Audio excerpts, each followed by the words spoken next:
today I'm really glad to share my presentation, which is about how I try to integrate the approach of Clil into my elective courses. And as you can see, my title is I use English to travel around the sea, but here the sea is not the sea, but the sea of rich cultures. In other words, there will be the region of Southeast Asia.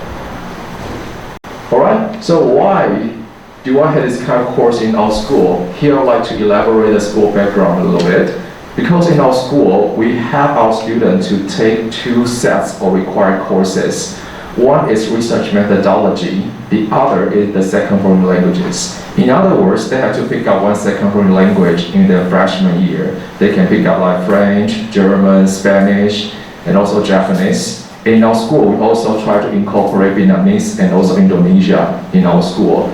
So for our students, each of them has to take one second foreign language, and also they will take the course of research methodology. So in other words, our school values the spirits of cross-cultural communication and also problem-solving skills.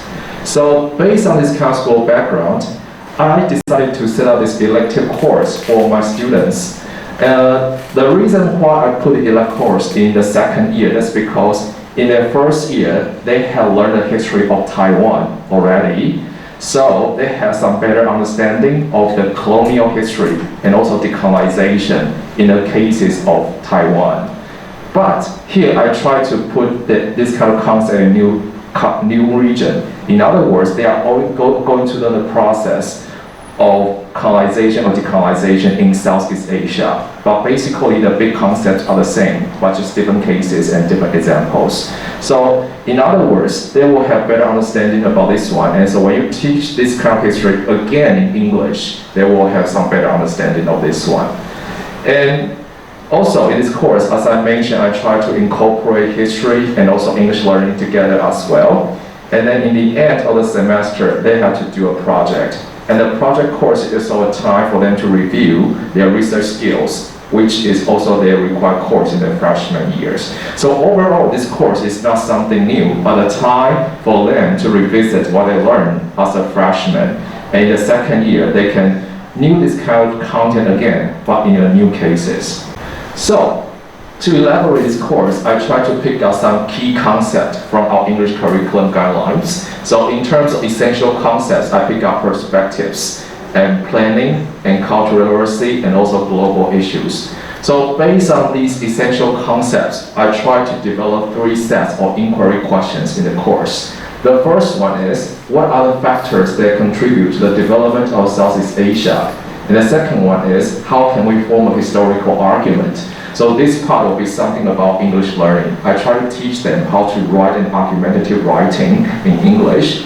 And the last one, how can we solve an information problem? And this one will be something about the research skills, which they also already learned in their freshman year. But they try to revisit this process in English. So basically, in terms of the knowledge and content, they already had this kind of scaffolding as a freshman, but they try to review this one or review this process in English again as a sophomore. And in terms of the learning performances, in this course, I try to highlight the content in terms of listening, and they have to know how to introduce and describe. And also, in terms of reading, I highlight the viewpoints. Because honestly speaking, I'm not a very professional history teacher.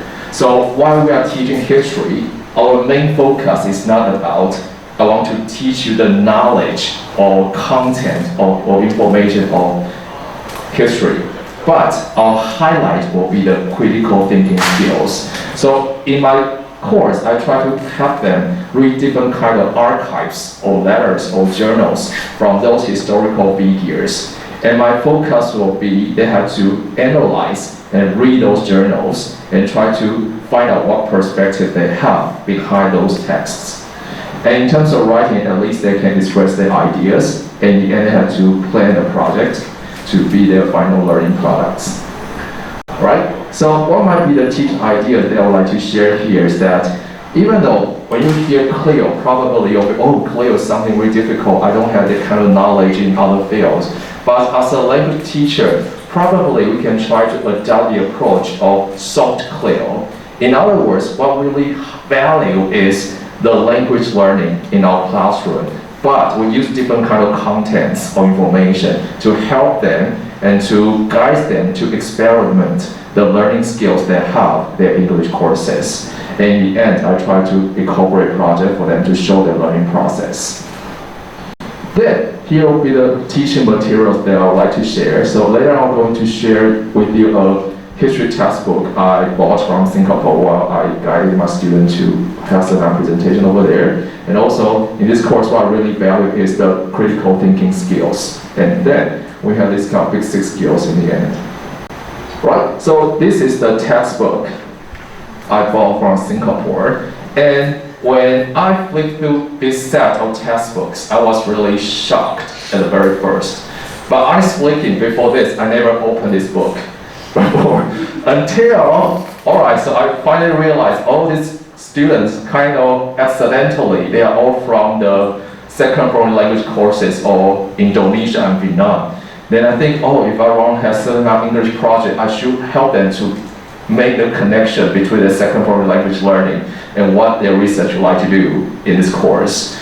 So I suddenly realized, I bought a book in Singapore, and it's about the textbook of Southeast Asia. And while I read this textbook, this is the textbook they use for grade 9 in junior high school. But in terms of this kind of language proficiency, probably they'll be very difficult for our students. So what I did to get some, therefore this textbook is that I try to pick out some crucial issues and try to make simplified the text they use and try to incorporate the process how they teach English and teach history at the same time. And the most impressive part about this one is that when they are teaching history, actually they are teaching English. The content of history is not that important, but English skills. Because after each set of a kind of topic or issue, they will go with a kind of English skills in the set. For example, after they read this kind of data or archives in English, they have to make their own argument. And then next time, they teach them how to take notes of the text they read. And in the end of semester, they will develop a research paper. So that's how they try to develop their history teaching and make it integrated with English learning at the same time. So I get this kind of spirits, all of that. And then also, I try to develop a course based on these books, which is about inquiry questions and then also concept-based curriculum. So there will be 2 books that probably, if you want to develop something similar, you can check these books for your reference. And as you know, Taichung is the second largest city of those new immigrants. So basically, in their daily life, they will encounter people from Southeast Asia very often. So our place, our neighborhood, actually just like a real environment for them to get contact with them. But in the past, we didn't have this kind of chance to know them better, but just based on certain kind of news or media or online news. So based on the content and language that I would like to guide my students, in terms of content approach, I focus on these 4 inquiry questions. One is, why did Europe colonize Southeast Asia? And how did Southeast Asia respond to colonization? And what is the impact of colonial rule on Southeast Asia? And the last one, what led to the decolonization of Southeast Asia? So this part will be the focus of history learning. And on the other side, there will be the focus of language learning. So this one will be, what are the elements of historical argument? So basically, they will have assertion, reasoning, and evidence. And then, what is the structural argumentative writing? And how to present our research findings. So this is about like argumentative writing, and in the end, how to convey their various perspectives to show their critical thinking skills. So basically, the teaching procedure of this course, I start from the history of Southeast Asia, and then we talk about argumentative writing in English, and then I try to get them to finish the task, the project in the end. So as I mentioned, what they do in this language course or history course is not about they have to get a lot of information from history. For example, they will read 2 letters to see whether this person agreed the colonization in Vietnam or against the colonization in Vietnam. So basically, they are reading English, but their focus will be they have to find out the perspective attitudes of those colonists or the local people, their responses to colonization, right? And for example, they'll do a research question like whether the French colonize Southeast Asia, that's because for glory, for God, or for money, yeah, or just for people over there. So the process like this, when we talk about colonization, and while I'm talking about colonization, I teach them how to write an argument, and then we talk about independence, and we talk about how to write an essay.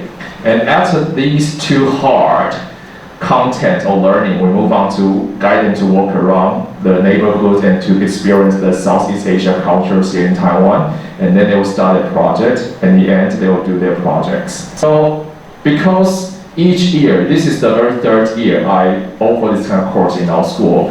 Each year, students will have different kind of language levels. So in the very first year, interestingly, they are really high flyers in English. So in the end, they produce their essays in English, which try to argue some kind of issues in Southeast Asia.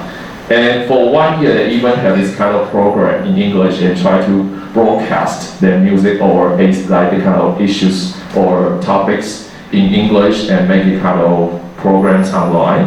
But for the last year, this proficiency is not that high. So in the end, they just make a simple poster presentation with soft-stone analysis in the end. So in terms of this course, I value like differential instruction, even though they go through the same content, but the product probably will be not the same. And also I try to use kind of different kind of assessment to judge their performance in this school. And most importantly, I try to incorporate their real life experiences because Southeast Asia culture is just around our school, and through this kind of course, I give them a chance to revisit what they learn in school and also get close to the environment outside our school. Right. So in the end, this is the test I have for my student. Do you know where those countries are and what will be the names of those countries? No idea, right? And hopefully in the end of this course, they will know what these countries are, right? Okay, thank you.